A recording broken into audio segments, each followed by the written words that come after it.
Curso Despertar do Sensei 2024. Módulo: Responsabilidade Civil em Treinamentos e Eventos Esportivos. Sensei Calazans Camargo, 7º Dan. Doutor Marcelo Leite, advogado. Boa noite, amigos judocas, amigos do judô. Nós vamos começar aqui uma palestra, mais uma palestra do nosso ciclo anual de palestras que a Delegacia Regional de Judô do Vale do Paraíba vem fazendo, né? Desde a pandemia aí, nós já estamos fazendo essas palestras com o intuito do aprimoramento geral dos judocas e principalmente daqueles que pretendem exercer a função ou exercem já a função de professores de judô. É o despertar do sensei. Esta palestra de hoje é uma temática muito interessante que visa orientar professores, dirigentes esportivos, aqueles que realizam eventos, organizadores, e para isso nós trouxemos o doutor Marcelo Leite para tirar dúvidas, para a gente fazer um bate-papo aí. Então vamos lá, vamos dando andamento. Vamos lá, Marcelo. Então, professor, de forma bem simples, né, sem o juridiquês, procurei colocar alguns pontos, né? Todo professor sabe que eu sou profissional de educação física também e atuei muitos anos, né? Então, uma coisa básica, né? Então, podemos começar aí no slide. Então, o tema seria responsabilidades, né? Civil, objetiva, criminal, né? Objetiva. E temos aqui uma marquinha do certo e do errado, para a gente caracterizar bem que é o que nós vamos estar conversando aqui. É um bate-papo. Vamos para a próxima? Responsabilidade civil e criminal, ela vai ser dividida em objetiva e subjetiva. Objetivo aqui é de forma bem fácil apresentar alguns conceitos para a gente organizar algumas ideias, né? Então, é um bate-papo baseado na lei, é claro, né? Podemos seguir. Os elementos da responsabilidade civil. Para que você tenha caracterizado a responsabilidade civil, você vai ter a conduta, o dano, o nexo da causalidade e a culpa, que eu vou explicar a seguir aí cada um dos itens. Podemos passar. Na responsabilidade, então, vamos falar da conduta, né? Responsabilidade civil, ela vai ser gerada por um comportamento humano, é a conduta de uma pessoa, que pode ser comissiva ou omissiva. Significa dizer que a pessoa pode cometer um ato ou deixar de cometer um ato. Ela ser omissa, que é uma coisa que é reprovada pela sociedade, né? Mais do que a comissão. Porque quando você, pensando que a comissão você fez porque quis, né? O ato omissivo, você deixou de fazer, é difícil de explicar, né, as razões. E pode ser voluntário, ou a pessoa pode ser inimputável. Imputável. Pode passar aqui.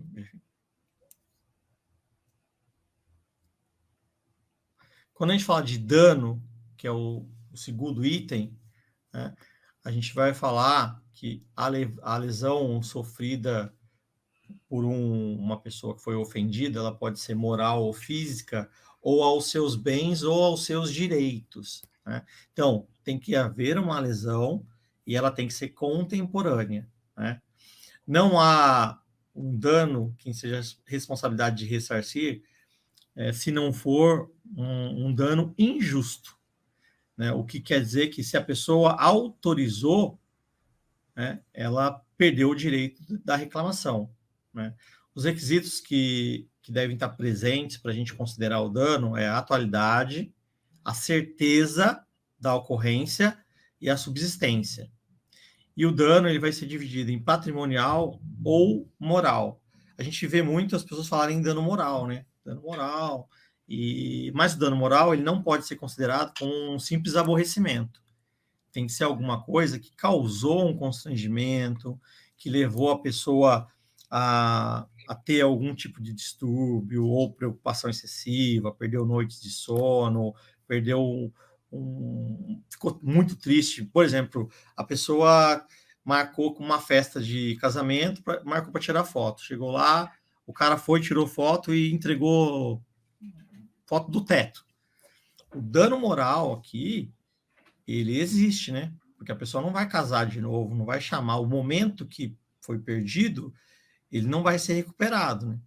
Então, assim, dano moral, ele exige uma prova. Vamos passar, Jefim? O nexo de causalidade significa a relação da causa e do efeito.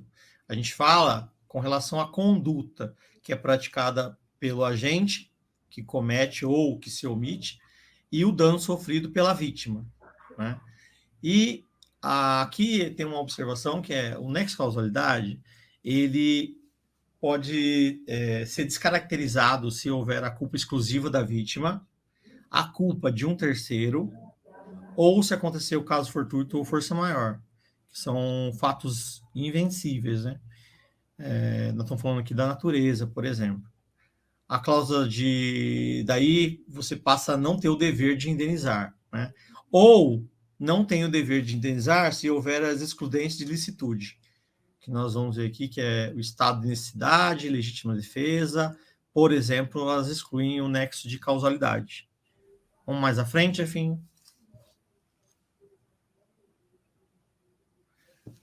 Então, um ponto mais importante aqui é a culpa, que é a distinção entre a responsabilidade civil objetiva e subjetiva. Então, vai estar aqui na culpa.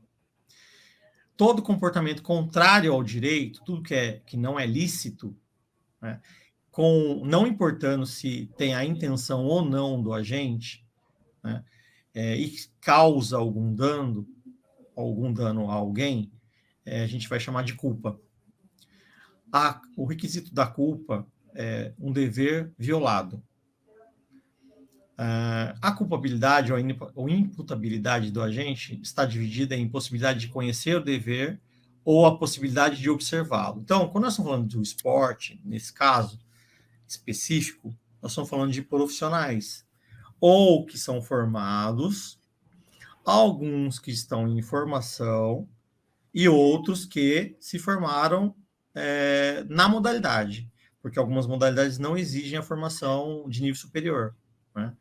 E, então, assim, é impossível que a pessoa não conheça o que está fazendo e que ela não observe, né, o que é prerrogativo, aquilo que é importante para que não aconteça nenhum tipo de problema. Então, nós estamos falando aqui da culpa. A culpa ainda, né, pode ser agravada se a gente falar do dolo. O dolo significa, de forma bem simples aqui, né, eu coloquei, uma fraude, a má-fé ou a maquinação. Quer dizer, a pessoa, ela quis intentar contra alguém. Ela armou, ela tentou de qualquer forma prejudicar, né? Pode ser, por exemplo, numa luta, ela sabe que a pessoa está machucada e ela vai diretamente atingir ali frontalmente a parte que a pessoa está machucada. Então, isso aqui, a gente vai ver que vai ter uma fraude, pode ser considerado, vai ter a má-fé, né? E vai ter a maquinação, porque ele estudou, por exemplo, a pessoa, né? E aí tem aqui uma definição, é todo ato que conscientemente alguém induz, mantém ou confirma o outro em erro. Então, isso é o dolo. É a vontade dirigida à obtenção de um resultado criminoso ou o risco de produzi-lo. Então, não sei se o professor tem alguma pergunta nesse ponto. Marcelo, um caso, por exemplo, para professores, orientações, né? A pessoa, por exemplo, já acho que já entra a ter uma questão de falsidade ideológica, né? Um professor que tiver em modalidades, somente jogo de futebol, é comum, maquinar a idade, mudar a idade de atleta, esse tipo de coisa, inscrições, esse tipo de coisa acontece também. O gato, né? O gato. Gato. É crime, né? Crime, né? É crime. É crime, acontece, tem... Um famoso aí aqui no Brasil é o Sandro Hiroshi, né, que parece que é dono de um time de futebol hoje aí, não sei qual é, não estou me recordando, mas aí é crime. Aí já é uma outra modalidade, né? Vai fugir um pouco aqui da responsabilidade civil. Lógico, a pessoa fez porque ela quis, nós estamos falando do dolo, né? Da má-fé, da fraude. Ela, para ter um resultado positivo, ela buscou um artifício. Por exemplo, a discussão que existe hoje do cidadão que não teve, um esportista que não teve um resultado como homem, né, na categoria masculina, e ele vai lutar no feminino. Né? Então, assim, até que ponto é uma questão de gênero ou até que ponto é uma questão de necessidade de sobressair ao oponente? Porque imagina que um rapaz ele pode se apresentar como mulher, porque você vai lá, você troca o nome e tudo mais, e está fraudando, né? Tem um caso na Argentina onde um indivíduo ele mudou o nome, parece que o nome dele é João, mas ele mudou o nome para Joana, vamos colocar assim, para ele aposentar, porque aposenta mais cedo, né? E aí ele aposentou. E aí descobriram que ele continuou com a mulher dele e tudo mais, e que ninguém sabia, porque ele não se apresentava.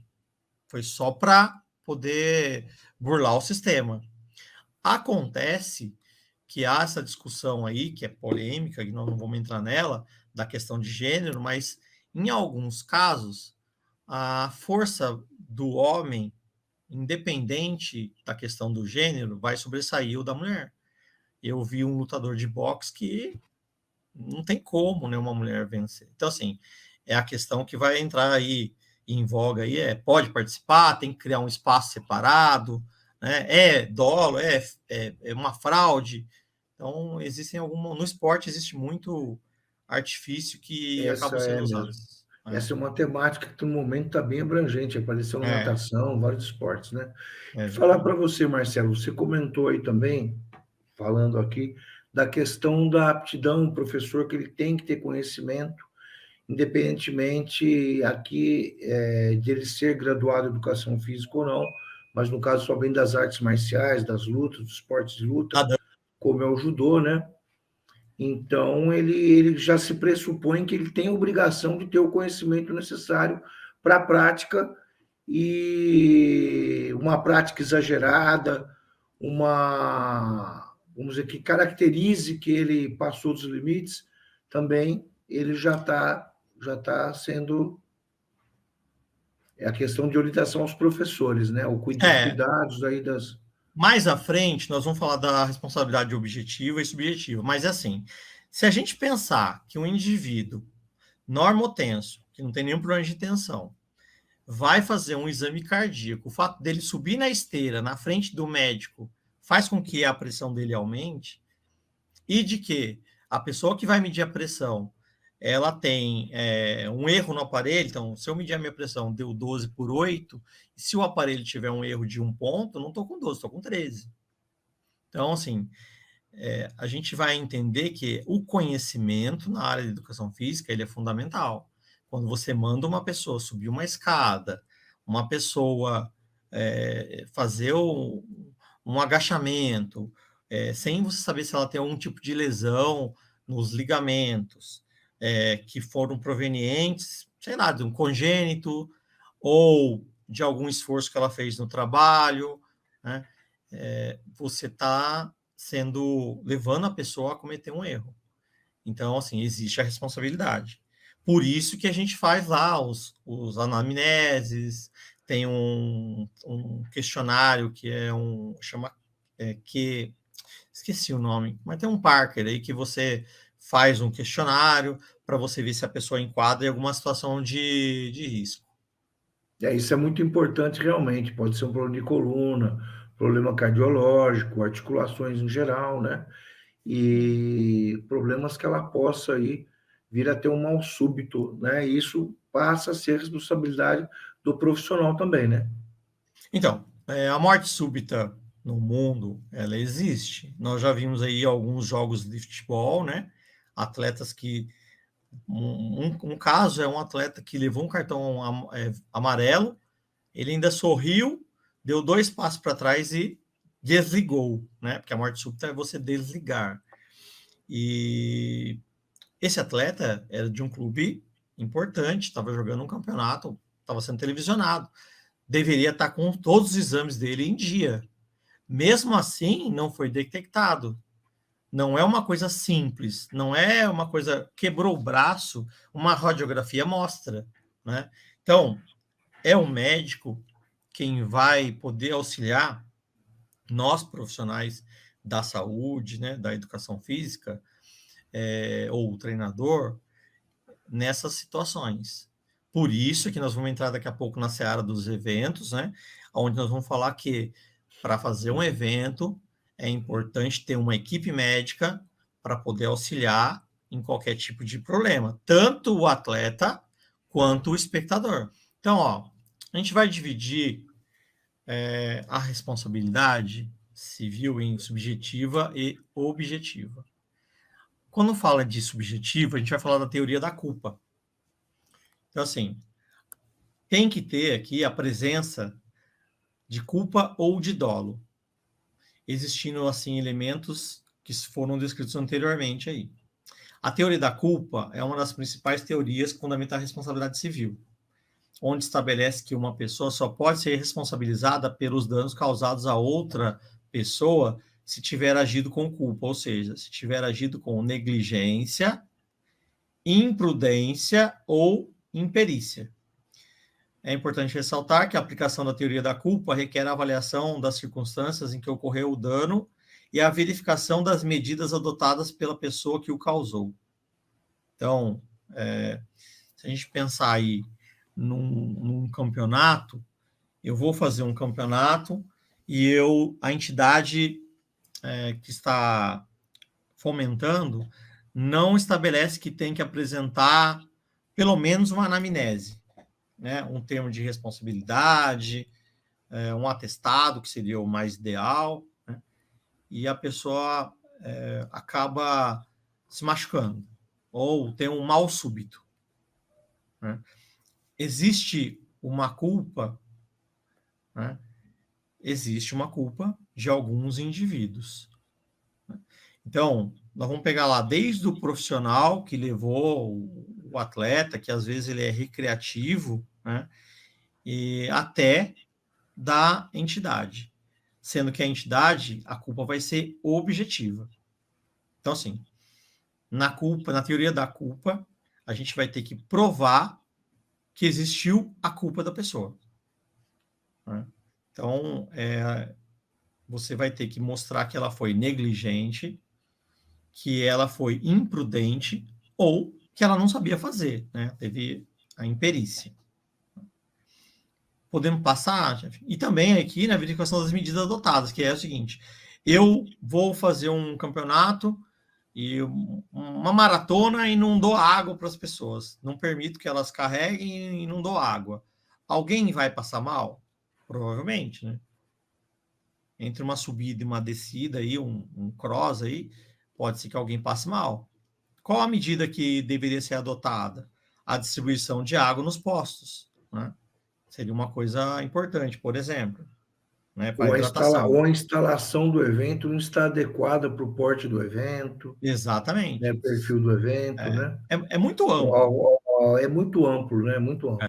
Mas vai lutar o judô e não tem tatame, no cimento, né? Não, o tatame inadequado, né? Inadequado, o tatame é uma pedra, né? Então, assim, bateu, caiu a cabeça, pode ter uma consequência, né?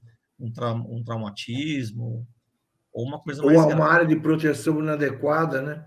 Exatamente. Que ele possa cair para fora da área, né? Inclusive porque ali, existe né? uma norma, né? Muito norma próximo um do outro, por exemplo, Isso. né? Acaba um machucando o outro. Então, uma área de proteção inadequada, né? No caso, né? Sim. Pode acontecer, sim. Então vamos lá, para a responsabilidade civil objetiva, que é a teoria do risco, né? Então, só para lembrar que, em regra, né, a responsabilidade subjetiva é o dever de indenizar os danos causados diante de uma ação ou omissão que pode ser dolosa ou culposa, né? Então, a gente vai lembrar que tem os 4 elementos: culpa, dolo, ato ilícito, dano, nexo e causalidade, né? Então, isso está representado no Código Civil, que é o parâmetro, né? Não existe no Código de Esportivos, você vai ser remetido para o Código Civil e para o Código Consumidor, quando a gente falar da culpa objetiva. Então, a regra é ser subjetiva. Então, se a gente falar aqui da responsabilidade civil objetiva, a gente vai tirar a culpa. A culpa ela é presumida. Então, haverá responsabilidade de reparação de um dano quando houver a presença da conduta, do dano e do nexo de causalidade. Quer dizer, um ato que aconteceu, que prejudicou alguém, que é o dano, e que tem uma causalidade entre a conduta humana de uma pessoa e esse dano, né, provocado para a vítima. Então você tira a culpa. A culpa é mais difícil de provar, né? E aí nós vamos entrar aqui numa seara que é assim, como existe a presunção da culpa, você vai impor a inversão do ônus da prova, tendo como cerne a condição menos favorável da vítima. A vítima passa a ter uma vantagem nesse caso, né? É importante dizer que nós temos, quando falo do esporte, nós vamos ter dois tipos de prática que estão sendo falado aqui. A profissional e a amadora. Nessa amadora, eu coloco também a recreativa, né, ou o lazer, como está no texto, né? Se não houver vínculo de relação empregatícia, a responsabilidade é subjetiva do praticante da conduta lesiva. Quer dizer, quando a gente fala do professor, do técnico, ele vai ter que ter culpa. Vai ter que ser provado que ele tem culpa. Quando a gente vai falar do CNPJ, aí é a teoria do risco. Deu para, mais ou menos, professor, para captar a ideia? Então, vamos tocar em miúdos aqui. No caso, a teoria do risco, ela quer dizer o quê? Que, por exemplo, uma lesão no ambiente já existe um risco desportivo da prática esportiva, né? Vamos dizer assim. A responsabilidade objetiva é responsabilidade sem culpa. Em situações nas quais se comprova, existe uma comprovação que inviabiliza a indenização por parte para a parte que foi lesada. Então, assim, se você, né, não precisa provar a culpa, já está presumida a sua culpa, você só vai provar a conduta que aconteceu, que alguém fez alguma coisa, o dano e a ligação entre esse dano e a conduta. Então, assim, fica mais confortável para a vítima, né, conseguir a prova, que é a questão do agente público. Né? O agente público, ele vai entrar na teoria do risco. O CNPJ, o que vai fazer o evento, por exemplo, ele assume aqui a teoria do risco. Ele vai ter que estar dentro do que diz a legislação, que vai estar evocando o Código do Consumidor, e vai estar lá também no Estatuto do Torcedor, que ele tem que gerar as condições de conforto, gerar as condições favoráveis para o evento, desde o transporte, né, e do consumo que vai ter dentro do ginásio ou do estádio. Tudo isso vai estar sendo absorvido aqui em uma competição pelo organizador, pela entidade organizadora. Então, você vê, doutor, então se pressupõe, por exemplo, um campeonato, eu tenho que me preocupar com o porte da arquibancada compatível ao número de participantes de público, porque se eu tiver uma arquibancada espremida, sem ar, quente, pouca arquibancada, um evento muito grande, vai ficar um em cima do outro, por exemplo, e eu realizei como organizador, como realizador, eu realizei esse evento em más condições, alguém passa mal, eu posso ser responsabilizado. Sim. Inclusive, o realizador do campeonato, pelo estatuto do torcedor, ele é responsável em socorrer, que é aquela questão da omissão. Ele não pode ser omisso, ele tem que socorrer tanto quem acontece algum acidente dentro do evento, um participante do evento, diretamente ali um atleta que está participando, como também alguém da arquibancada que está na torcida, que tem um mal súbito e a obrigação de quem está realizando o evento socorrer essa pessoa, correto? Todos são consumidores. Todos são consumidores. Enquanto consumidores, eles têm o direito, né, desse atendimento. Então, assim, uma competição tem que ter uma equipe médica, né, paramédicos, a ambulância.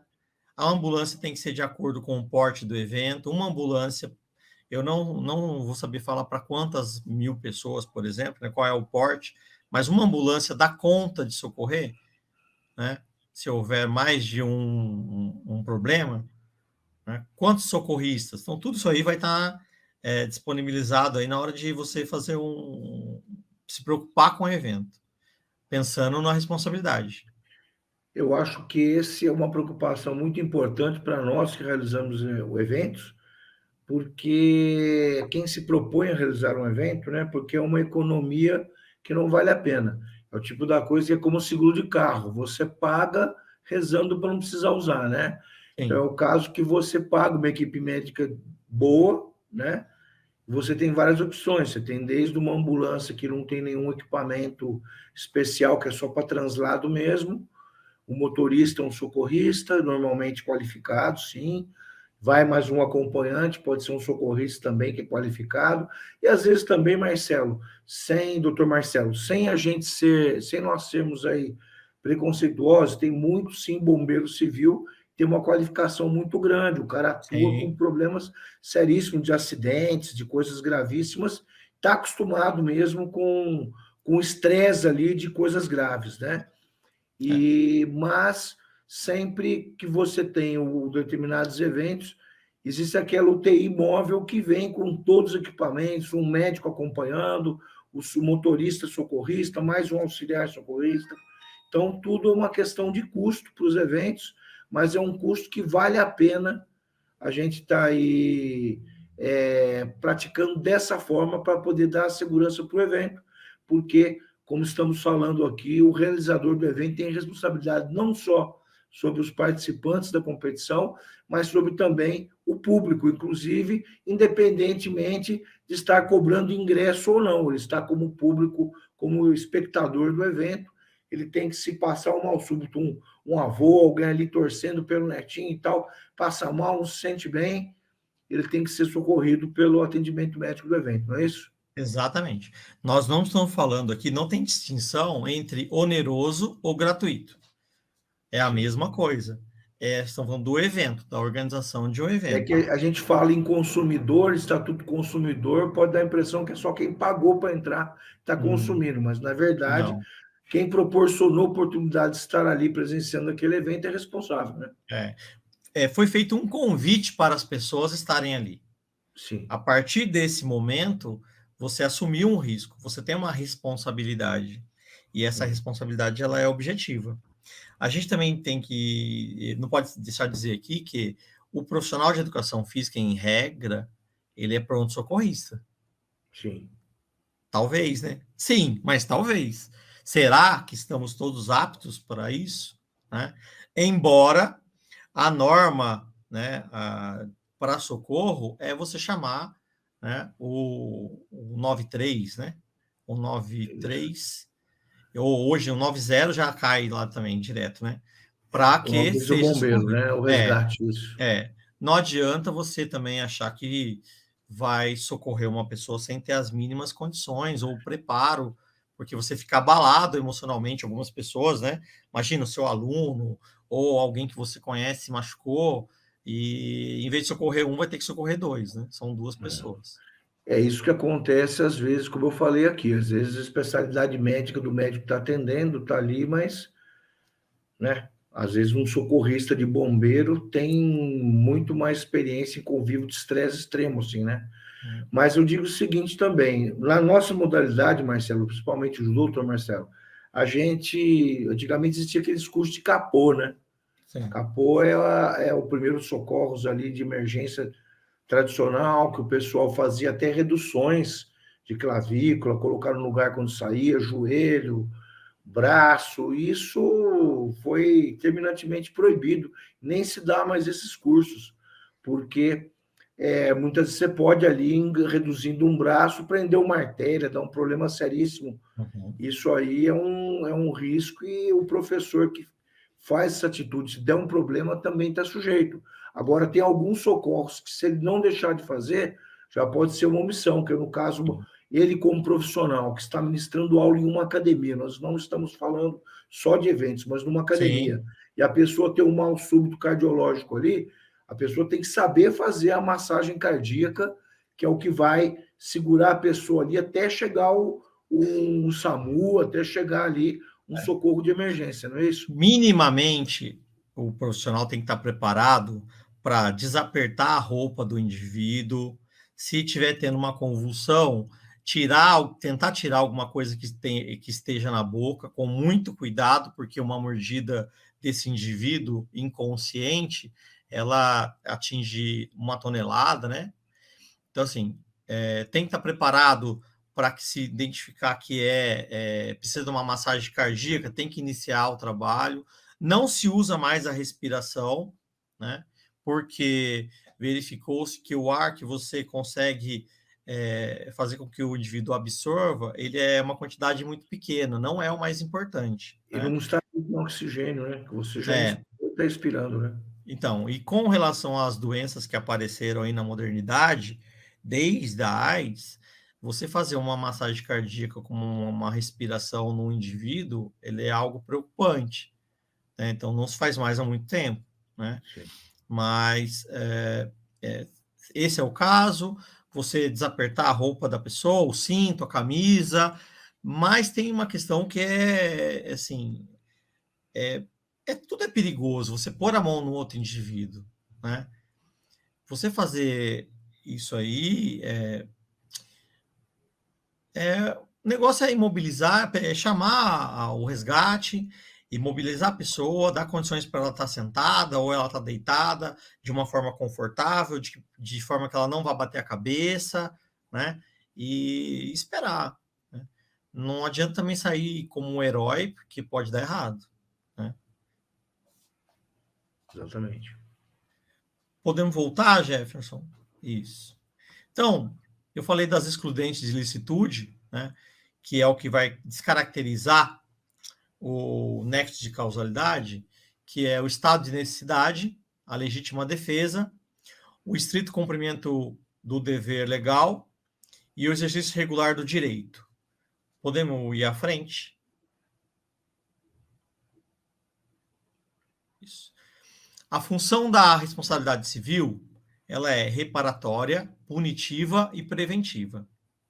A responsabilidade consiste na obrigação de indenizar alguém por um dano cometido contra essa pessoa, este alguém.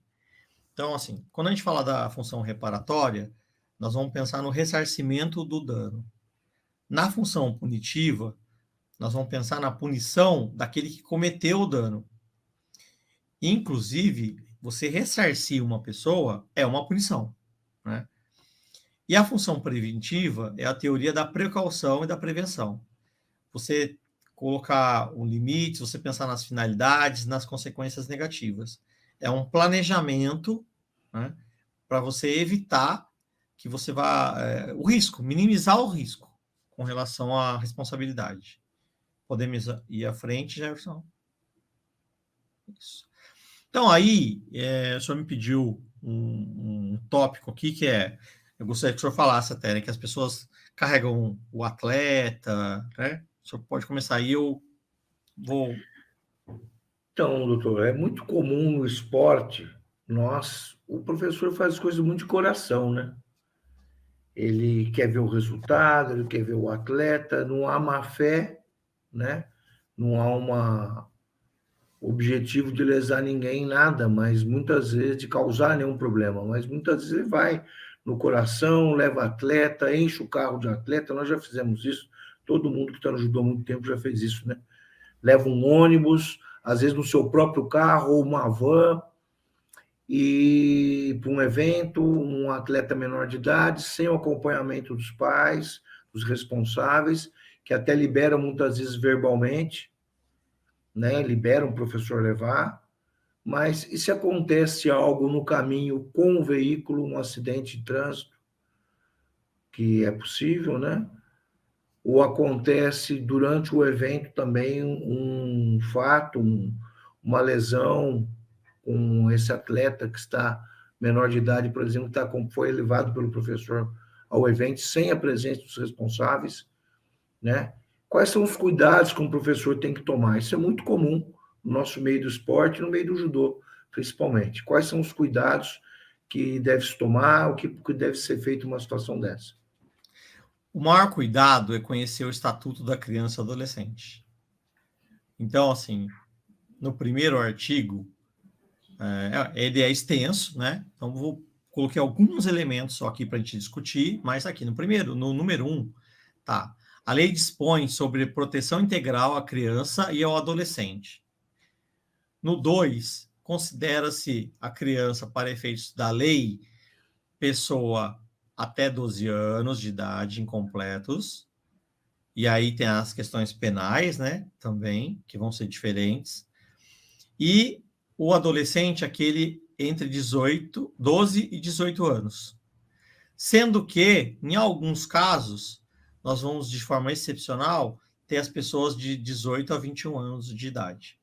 Tá? Então, separei depois o artigo 5º. Nenhuma criança ou adolescente será objeto de qualquer forma de negligência, discriminação, exploração, violência, crueldade, opressão, punido na forma da lei de da lei qualquer atentado por ação ou omissão aos seus direitos fundamentais. Então, assim, gostaria que passasse para a gente falar o outro, depois a gente vai contextualizar tudo isso. No 17, o direito ao respeito consiste na inviolabilidade da integridade física, psíquica e moral da criança e do adolescente, abrangendo a preservação da imagem, da identidade, da autonomia, dos valores, ideias, crenças, dos espaços e objetos pessoais. No 18, é dever de todos velar pela dignidade da criança, do adolescente, pondo-os a salvo de qualquer tratamento desumano, violento, aterrorizante, vexatório ou constrangedor. Bom, é o seguinte, quando a gente fala de esporte, a gente pensa em resultado. Quando a gente pensa em resultado, a gente pensa em algumas coisas que não são saudáveis. Então, a gente vê tanto os familiares quanto os próprios técnicos que, para tentar incentivar, não é o correto, mas para tentar incentivar, na cabeça deles, acabam causando tudo isso aí que a gente explanou. Formas de violência, vexatórias, humilhação, violência física para querer ensinar, coisas que não se admite mais hoje em dia. Sendo que, inclusive, em 88, quando foi promulgada a Constituição, o terceiro artigo é um dos pilares, né, uma cláusula pétrea, é a dignidade da pessoa humana. Então, imagina que todo e qualquer ser humano nesse país tem direito à sua dignidade. E é por isso que, inclusive, tem esses programas de renda mínima e assistências que alguns criticam, mas é pensando nisso. Que todo, inclusive o estrangeiro, tem direito à dignidade preservada. O ECA vem para ser uma lei específica, né? Ela é uma lei especial, aonde traz que a criança, ela reforça, né, que a criança tem esse direito. Então, você vai ensinar um atleta, e eu já passei por isso, de dividir quadra com colegas que gritavam, xingavam, e eu era contra. Então, assim, Não acredito que isso vá fazer a diferença, mas a gente vê como tática algumas pessoas usando. O que é crime, né? Então, não viemos aqui para falar de crime, viemos aqui para falar das responsabilidades, mas fica aí uma oportunidade para se pensar, para refletir sobre isso. O conhecimento sobre a lei, sobre o ECA, principalmente, saber, né, que algumas práticas que aconteciam no passado não devem acontecer mais, né, para que sejam preservados a todos, né?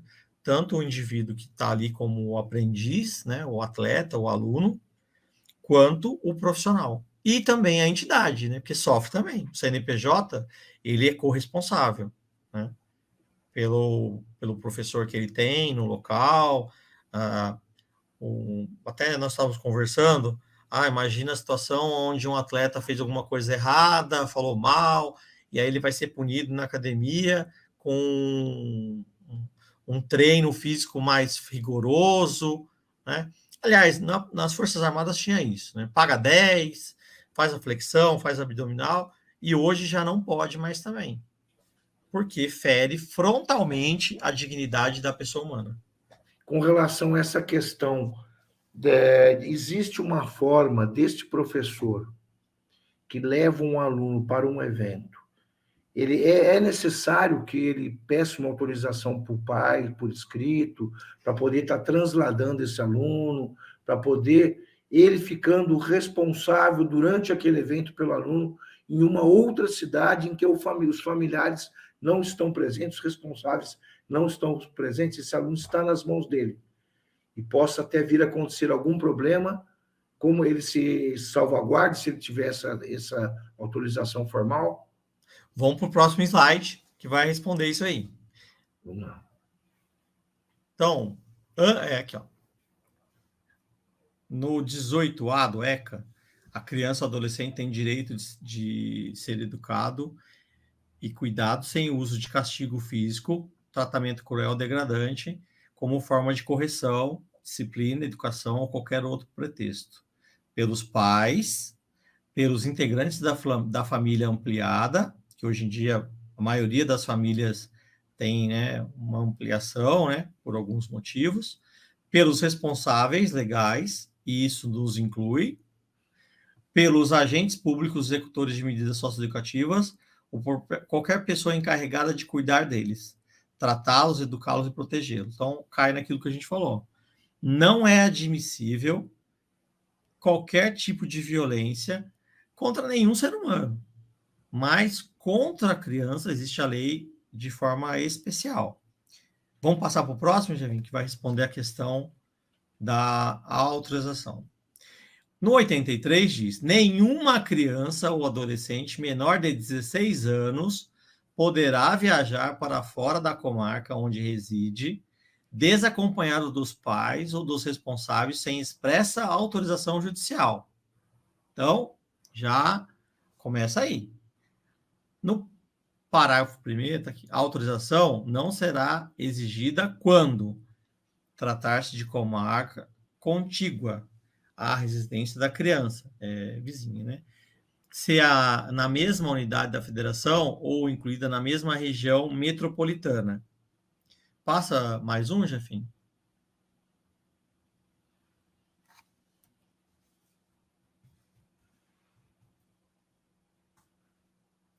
Então, contígua quer dizer que é vizinho, adjacente, próximo, tanto no tempo quanto no sentido. Então, assim, são as definições aqui do dicionário, tá? Só para a gente entender que é questão da vizinhança. Deixa eu ampliar aqui.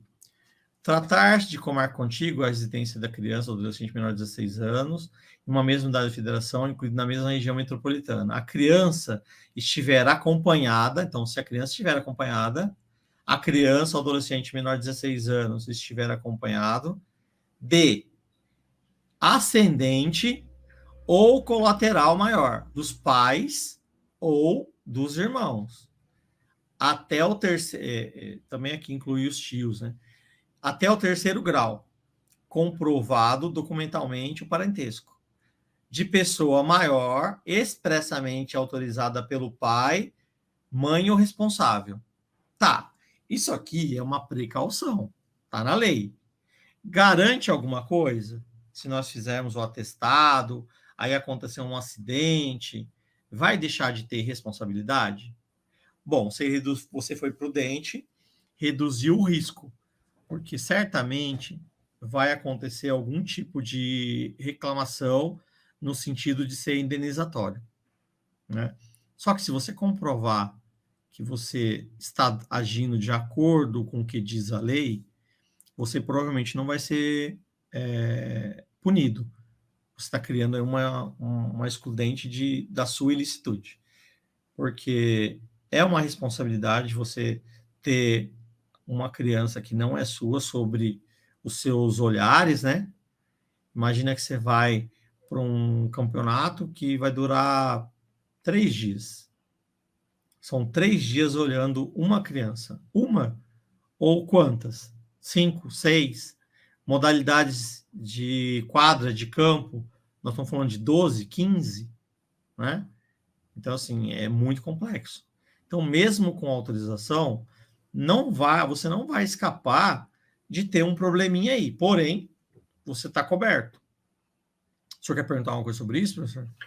Isso é bastante interessante, né? Porque nós aqui, aquilo que eu disse, o professor muitas vezes ele vai no coração, não pensa no que pode acontecer, né? Ele está proporcionando oportunidade para aquela criança participar, ele está pensando no progresso dessa criança e em gerar uma oportunidade para que ela participe de um evento. Mas muitas coisas podem acontecer, não só no deslocamento, no próprio evento, né? E então eu acho que é uma coisa a se preocupar, que as pessoas não pensam, mas é uma coisa tão simples, né? Desenvolver um formuláriozinho, um documento de autorização, é uma coisa muito simples, né? Nós aqui na nossa academia, nós tínhamos também na ficha de inscrição, já voltando em temáticas anteriores que falamos aqui hoje, na ficha de inscrição, um termo de compromisso que os pais ou responsáveis se declaravam cientes, né, da condição de risco da prática desportiva. Sim. E que a criança estava submetida a exames médicos, recentemente estava autorizada à prática esportiva, a gente pedia para anexar um exame médico também ali, periodicamente. O doutor Chico, inclusive cardiologista, e um grande atleta, anjo da guarda da turma do judô aqui, de vários esportes São José dos Campos, da região, é um grande atleta do passado, também faixa preta, ele preconiza aí um exame médico a cada 6 meses, de rotina a cada 6 meses, que às vezes a pessoa está 1000% e ainda tem um problema. Quanto mais se não fizer o exame médico, que acaba pode pegar um simples eletrocardiograma, já pode pegar muita coisa. Então é importante estar fazendo sim, né? E eu acho que vem somar bastante, doutor Marcelo, porque é uma prática recorrente essa sua orientação, essa questão aí da gente não se preocupar com isso, né? Com algumas tomadas de providências aí, de precauções aí, de estar levando os menores, principalmente aí, com a devida autorização dos responsáveis. Vamos adoçar um pouco isso. Ao contrário do que seria o atestado médico, com a validade de 6 meses, você não deve fazer uma autorização de viagem para um campeonato inteiro, por exemplo. Porque hoje você tem a autorização, a criança vai com você, amanhã acontece um problema na escola, não teve nota, a mãe proibiu, você tem autorização e você leva. E agora? O que vai acontecer? Né? Normalmente, campeonato de judô é um dia só, mas pode ter um futebol de campo que é um mês jogando. Que é um mês, exatamente. Todo final de semana, ou mais. Exato. Então, tem que ser a cada viagem, cada viagem, cada evento, identificando o local, o horário, como vai, né, com o máximo de detalhe, como se fosse um contrato. E aí, eu vou dizer uma coisa aqui. Quando eu entro no ônibus, eu pago o bilhete. Esse bilhete é um contrato. Esse contrato é um contrato de adesão. Você entrou no ônibus, pagou, assinou um contrato. Então, se acontecer alguma coisa, você está coberto pelo seu contrato, que é de levar você do ponto A ao ponto B. Se eu der a carona para alguém, independente da idade, não vamos entrar nessa questão. Deu uma carona para alguém, eu não tenho uma obrigação? Foi de graça. Não tenho obrigação? Tenho. Eu tenho a responsabilidade. Por quê? Não vamos esquecer que a responsabilidade vem de um dano que você causa a alguém. Então, se eu bati o carro e provavelmente eu vou virar o volante para me livrar, né? Vai machucar a pessoa, eu tenho a responsabilidade do evento. E aí vamos ver o que aconteceu, se eu tenho culpa, se teve dolo, né? E se foi um dolo eventual, em quais condições, aí vai entrar em outras questões de se foi imperito, imprudente, né? Se o carro estava em boas condições. Então, é mais grave do que a gente imagina. É que a gente dá muita sorte, né? Então, a gente ou não acontece constantemente ou nós não ficamos sabendo. Mas, à medida que a gente levanta uma questão, a gente tem que ficar mais atento, né? Uma outra questão é o exame médico de 6 meses.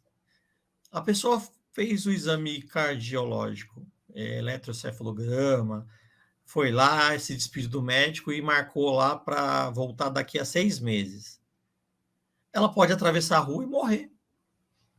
Porque nós estamos falando de morte súbita, provavelmente vai ser uma falha elétrica do coração, né?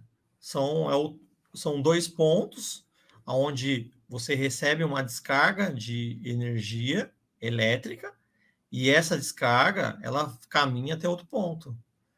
E quando fala de fibrilar, né, o desfibrilador é para fazer o coração voltar ao normal.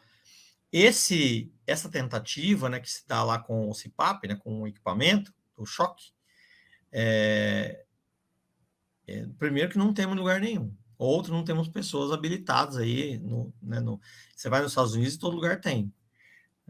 Mas é uma questão que, mesmo com o exame em dia, com o exame na mão, não te garante. Não quer dizer. Só que você está coberto. Por quê? Quem é apto para identificar um problema, para poder resguardar a integridade física de uma pessoa mais do que o médico? Difícil, né? Então, a gente precisa solicitar, insistir. O aluno vai querer fazer a aula, vai implorar, mas ele tem que ficar de fora.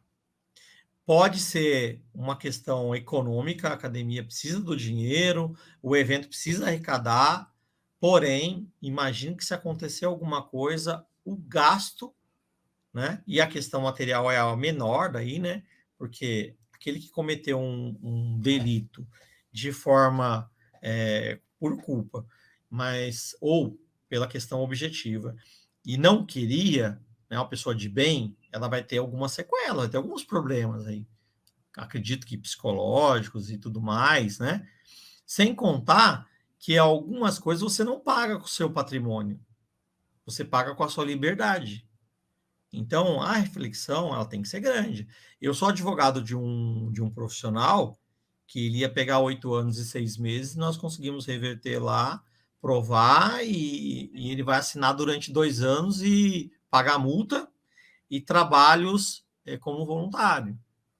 Então, assim, e se desse errado? São 8 anos e 6 meses. Então, a gente tem que avaliar bem, tem que ser mais maduro, tem que ter mais orientação, né? A gente vai procurar, por exemplo, o médico quando está doente, o dentista quando o dente está com cárie, o advogado quando aconteceu alguma coisa de mais grave. Essas orientações profissionais, elas têm que acontecer antes, né, antevendo o problema. É uma dica aí, né? Voltando aqui, né, para o slide, na Lei Geral do Esporte, eu vi um ponto importante com relação aqui aos eventos. No artigo 142, a Lei Geral do Esporte, para quem não sabe, ela é recente. No artigo 142, diz que as relações de consumo em eventos esportivos regulamentam especialmente por esta lei, sem prejuízo da aplicação das normas gerais de proteção ao consumidor. Parágrafo 1º. Para os efeitos desta lei e para fins de aplicação do disposto na Lei 8.078, de 11 de setembro de 90, Código de Defesa do Consumidor, considera-se o consumidor ou espectador do evento esportivo, torcedor ou não, que tenha adquirido o direito de ingressar no local a título oneroso ou gratuito, onde se realiza o referido evento, e fornecedor da organização esportiva responsável pela organização da competição em conjunto com a organização esportiva detentora do mando de campo, se pertinente, ou alternativamente as duas organizações esportivas, quer dizer, elas podem ser solidárias. Passa mais uma, Jefim? Bem como as demais pessoas naturais ou jurídicas que detêm os direitos de realização da prova ou da partida, os organizadores. Porque às vezes você vai colocar aqui também os patrocinadores. Não está lá a exposição da marca? A pessoa, ela colocou a marca lá, ela deu o dinheiro e ela não quer saber aonde foi gasto o dinheiro. E essa economia que às vezes é feita de não colocar ambulância, de não se preocupar com um atendimento adequado, segurança. Porque imagina se você está num ginásio e entra lá uma quadrilha e rouba todo mundo, né? Então, é mais do que só um mal súbito. É muito mais. No parágrafo 2º dessa lei, diz que as organizações esportivas que administram e regulam a modalidade esportiva em âmbito nacional caracterizam-se como fornecedoras relativamente aos eventos esportivos por elas organizados, ainda que o cumprimento das tarefas materiais locais a eles pertinentes seja incumbência de terceiros ou de outras organizações esportivas. Quer dizer, a responsabilidade não é só da delegacia, por exemplo, no judô, regional de judô. Ela é da federação e em conjunto com a confederação. Então, a preocupação envolve a modalidade. Todas as pessoas que estão fazendo parte da modalidade. Não atinge só o atleta, né? E aí é um momento, quando acontece um problema, geralmente é um momento de repensar para que isso não aconteça mais, né? Então é isso que está na Lei Geral do Esporte. Podemos passar, Jefim, para ver qual que é o próximo? Na Lei Pelé, que teve primeiro a Lei Zico, que na minha opinião era muito melhor, depois veio a Lei Pelé, onde teve alguns privilégios. Na Lei Zico falava muito sobre administração, estava lá predizendo que os clubes tinham que pagar, tinha responsabilidade fiscal, né? Aí não deu certo. Esperou 2 anos, não deu certo, aí fizeram a Lei Pelé. No artigo 34, são deveres da entidade de prática desportiva empregadora, então nós estamos falando aqui de atleta profissional, em especial, no parágrafo 3º, submeter os atletas profissionais aos exames médicos e clínicos necessários à prática desportiva. A Lei Pelé fala sobre a responsabilidade, né, dos exames nos atletas que vão competir de acordo com a modalidade.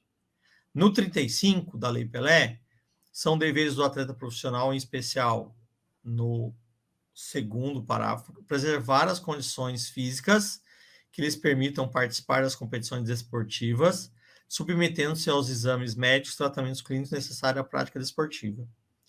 Por um lado, a entidade tem a obrigação de fornecer, por outro, o atleta profissional tem o dever de cumprir as exigências da entidade. Quer ter alguma pergunta, professor? Então, o atleta profissional, eu acho que, inclusive, caracteriza esses atletas que recebem bolsas para competir por determinadas cidades, são considerados profissionais, né? Porque não é só o de futebol que é profissional. Um atleta que ele está vivendo do esporte, que ele recebe, por exemplo, de uma prefeitura um valor para representar aquela cidade em qualquer modalidade, ele passa a ser de responsabilidade daquela entidade, né? Aí nós vamos entrar numa seara assim. Profissional tem alguns significados essa palavra profissional. Por exemplo, quem ganha de 1 centavo a 1 milhão é profissional.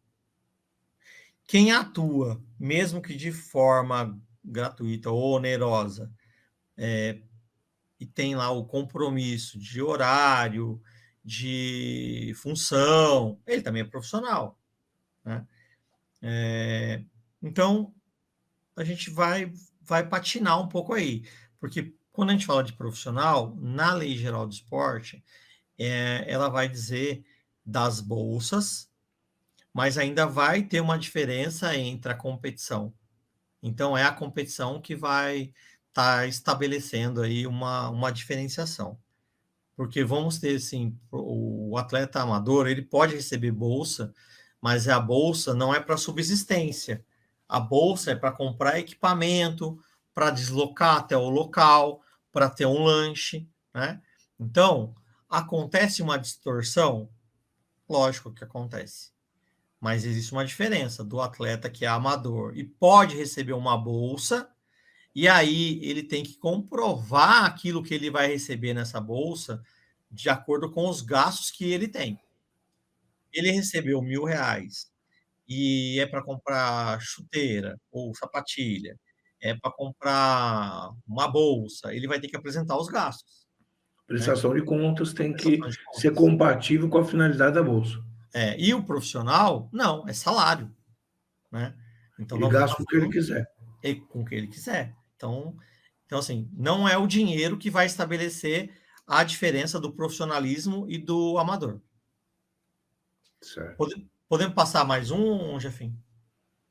Tá. Então, assim, vamos encaminhando aqui para o final dos slides, né? Não existe uma lei específica que exija o atestado médico para praticantes de atividade física amadores e recreacionais. Na lei, está falando do profissional. Então, não tem. Tem projetos de lei que não foram votados, não caminharam, né? Então, assim, se houver alguns incidentes em academias, e aí teve uma preocupação, mídia, e aí saiu uma nota técnica do CONFEF em 2012, então é a nota 002, que orienta os profissionais de educação física a realizarem uma avaliação física detalhada antes da elaboração de um programa de exercícios. Se forem observados fatores de risco que possam ser agravados pela atividade física, o profissional deverá solicitar uma avaliação médica especializada, buscando identificar restrições e estabelecer linhas de orientação para as prescrições de exercícios apropriados. Dá na mesma eu falar aqui do aluno ou eu falar do atleta, amador, né, ou recreativo. É a mesma coisa. Então, essa norma técnica é uma nota, né? É uma norma técnica. Ela diz, né, de forma direta que o profissional tem a obrigação de solicitar, de fazer pelo menos uma anamnese, né, um questionário para poder saber as condições da pessoa. E se ele identificar em alguns pontos lá que a pessoa não está com as suas capacidades, ou tem as capacidades reduzidas, ele deve encaminhar ela para uma avaliação médica. Então, o profissional, às vezes, ele tem mania de achar que ele sabe mais que o médico, né? É mais rei do que a realeza, né? E não é. É o médico que vai ser o garantidor do indivíduo. E, inclusive, provavelmente alguns médicos, eles vão mandar as pessoas, todo mundo para natação. E aí você vai falar, nossa, mas todo mundo na natação? Lógico, é onde tem menos risco, né? A pessoa está na água, não tem o peso do corpo, então não vai lesionar o joelho, não vai, né? Embora tenha a lesão do acrômio, né? E tudo mais. Porém, é mais difícil de acontecer. Então, o médico ele já vai fazer uma prevenção. Ele não é bobo. Se ele for indicar um esporte, ele vai falar, vai para natação, porque minimiza os riscos, né? Até porque, vou falar uma bobagem aqui, mas é real, esporte e saúde às vezes não estão relacionados diretamente. Às vezes eles colidem, né? Um atleta, para ter um resultado, ele faz loucuras para emagrecer, para ficar forte, né? Então, saúde e a prática de atividade física, por vezes, não estão relacionadas. Então, o profissional tem que se garantir, sim, com um atestado médico. E quanto mais estiver próximo da profissionalização, por quê? como o professor disse do amador que recebe, ele é um mini profissional, ele é um projeto de profissional. Ele está ali já se espelhando, ele tem o treino todos os dias, ou 4 vezes, 5 vezes, alguns em 2 períodos, porque vai para academia e tudo mais, e você tem que ter um olhar diferenciado para ele. Você tem que exigir dele também, porque você vai exigir na quadra, no treino, e o corpo dele, como é que tá?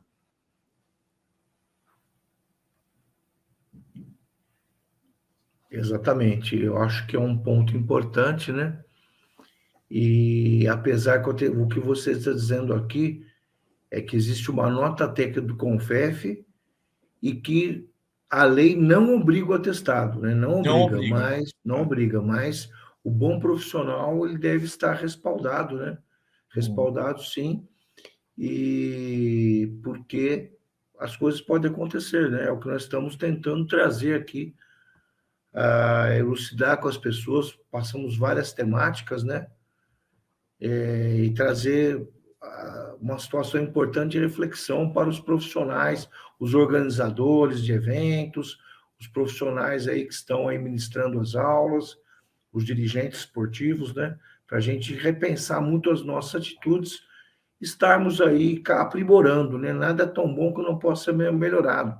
As leis evoluem, as nossas posturas também têm que evoluir, porque o mundo gira e a gente coisas que nós não nos preocupávamos no passado, a gente tem que dar mais atenção e dando mais atenção, né? A tecnologia está aí, as condições estão aí. Antigamente não se dizia isso.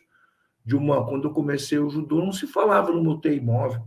Ficava um médico voluntário, geralmente era um pai de aluno, que ficava no campeonato paisano, na beira do tatame, ali à disposição do campeonato para nos ajudar, um voluntário, né? Não se falava numa equipe médica. Hoje a realidade é completamente diferente, porque a tecnologia, inclusive, possibilita você ter um UTI imóvel, conforme o nível do campeonato, ter um desfibrilador à disposição da competição, ter pessoas qualificadas, você ter uma condição que você possa estar oferecendo não só aos atletas, mas ao público presente, uma situação de segurança, né? Nós passamos por vários assuntos aqui muito importantes, doutor Marcelo. Professor, E já estamos aqui praticamente na conclusão, mas acho que foi muito produtivo.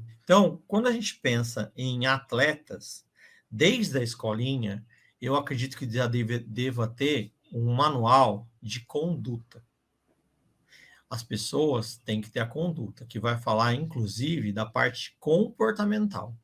Para você ensinar o atleta que você quer formar das questões éticas, das questões de saúde, das questões nutricionais, das questões escolares, né, da cobrança do rendimento, tudo ali já no manualzinho, né? É uma coisa que seria importante e que não pode ser diferente do judô para o basquete, para o vôlei, porque nós estamos falando de seres humanos. E nós estamos falando de esporte que não deveria visar formação só de atletas para competição, mas sim de indivíduos que vão ser médicos, professores, advogados e vão fazer o que a maioria faz, né? Ter família, criar seus filhos, né? E assim a roda vai girar, né? Imagina que o judô é uma modalidade, por exemplo, de altamente anaeróbia e em 3 minutos a pessoa produz muito mais esforço do que uma maratona, né? A maratona é exagero, mais que uma corrida. A pessoa ela vai ali em 3 minutos fazer com que o esforço do seu coração, né, o seu débito cardíaco, a adrenalina, a noradrenalina, vai subir num ponto, né, para se compensarem, que vai fazer o seu batimento estourar, né? E é onde você tem um risco muito grande. E é assim no basquete, quando a pessoa dá as corridas na quadra de 28 metros, é assim no handebol, né? O futebol é que tem como o campo é maior, dá para dar uma diminuída nisso, dá para dar uma equacionada. Mas é o futebol que acaba tendo um amparo maior, porque os patrocinadores estão no futebol, o interesse da população está no futebol. Então, assim, na verdade, a lei, se a gente parar e ler, foi feita para o futebol. E a gente adapta ela para as outras modalidades. Isso é uma visão que eu tenho. E aí as modalidades têm que fazer uso, né? Um uso ampliado aí, né? Fazer uma comparação e trazer para a sua realidade aquilo que está escrito lá. Tanto é que na lei mesmo tem um espaço lá que é só futebol. Né? Então, o nosso país, ele tem como eleito o futebol em primeiro lugar. E as demais modalidades que vêm na sequência. Eu acho que talvez o vôlei seja o segundo, hoje, né? E vem. Então, aonde tem dinheiro, tem uma facilidade maior de ter médico, de ter exames, de ter uma estrutura de alojamento, com alimentação, né, com a melhor alimentação. Então, é uma coisa a gente tem que... É real. Nós moramos numa cidade onde tem programas que incentivam, tanto na renúncia fiscal, os projetos, quanto programas da própria prefeitura, que, assim, estamos à frente de muitas pessoas. E aí o senhor conhece melhor do que eu, né? E pode falar aí, né, sobre esse tema aí, para a gente finalizar, porque depois eu acho que tem 2 slides só. Eu acho que sim, Marcelo. Aqui a gente tem realmente aí essa cultura esportiva, né? Que São José dos Campos, né? Programas permanentes aí. Não é à toa que São José dos Campos está como campeão dos Jogos Abertos consecutivamente há alguns anos. São programas permanentes que não são programas de governos, né? São programas de Estado, uma cidade, embasados em legislações robustas que não deixam um prefeito que não gosta, por exemplo, de esporte, acabar com um determinado programa, ou que adversário político do prefeito anterior querer acabar com o programa para depois mudar o nome e começar de novo lá na frente. Aqui não se faz isso, porque os programas têm base legal e foram instituídos através de leis municipais, né? Então, é uma legislação bastante robusta nessa questão aí de políticas públicas de esporte, são um dos diferenciais da nossa cidade de São José dos Campos. E a gente tem que realmente estar dando toda essa infraestrutura aí de retaguarda em tudo que se faz em termos de evento, dando essa cobertura, dando essa orientação para que a gente consiga ter a maior qualidade possível do esporte no geral. O judô é um esporte altamente formativo, existe sim trabalhos fortes de alto rendimento, que geralmente são uma vitrine para um chamariz, para uma prática massiva do judô como atividade física, como esporte pelas crianças, mas sempre trazendo os bons professores à frente dos resultados esportivos.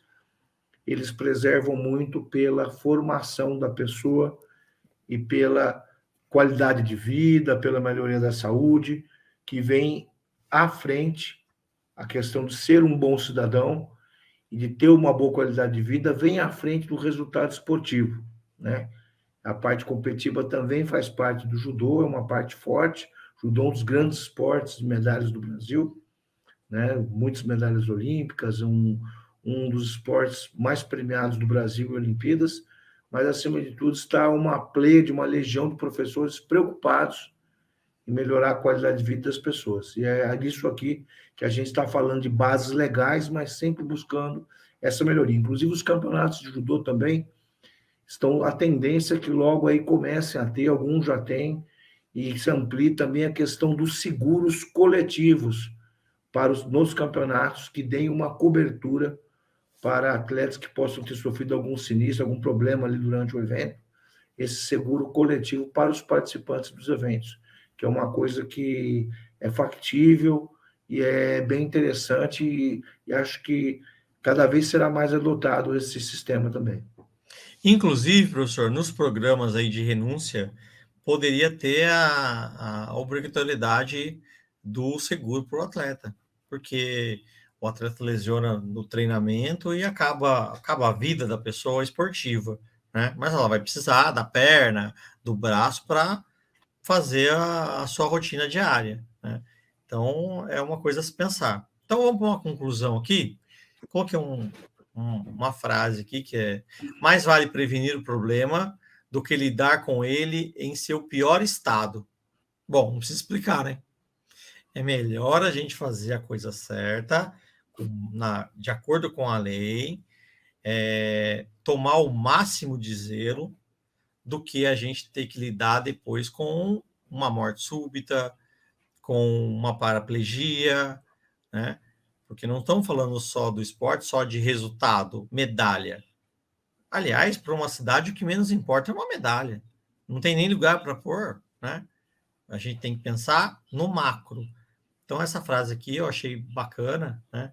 E a gente tem que pensar na prevenção, sim, na organização geral, na união das pessoas dirigentes e de outras modalidades para que possam caminhar aí de uma forma mais segura. E o finalzinho ali, enfim, só para a gente, para concluir mesmo ali, pedir para você voltar. A conclusão é muito simples. Temos muitos deveres enquanto entidades, dirigentes e profissionais, os quais devemos nos atentar, pois podem gerar problemas cujas penas são pagas com bens, questão material, ou com a liberdade. Então, é grave. A gente não pode ignorar, porque ninguém pode alegar desconhecimento da lei. E, mais do que isso, vamos dizer que pudesse, ninguém pode deixar de usar o bom senso. É regra geral, né? E aí, o último, só para fechar, né? Por favor. Isso. Bom, ficou à disposição. Foi um bate-papo, a proposta era essa. Não sei se acabei ajudando, né?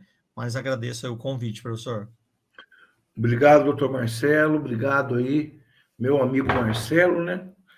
Que eu acho que foi muito produtivo. E acho que nós... Bom, tenho certeza que nós trouxemos aí na cabeça das pessoas já uma forma de estar repensando algumas atitudes, buscando se prevenir um pouco mais, se precaver, ter alguns cuidados que vão passando batidos, né, no dia a dia, né? A Federação Paulista, a própria Confederação Brasileira, ela tem sim seus protocolos, e assim para nós dirigentes, né? Uma analogia com os eventos que a gente faz, e assim para nós professores, nas nossas aulas também, a gente tem sempre que estar buscando o aprimoramento e o aperfeiçoamento. E tudo baseado em conhecimento. Hoje aqui foi o conhecimento jurídico que nós absorvemos aí, tenho certeza, muita coisa com o doutor Marcelo. Muito obrigado, doutor. Muito obrigado a todos vocês também que estão nos prestigiando, assistindo a palestra. Valeu. Curso Despertar do Sensei 2024. Realização: Federação Paulista de Judô Vale do Paraíba, 2ª Região.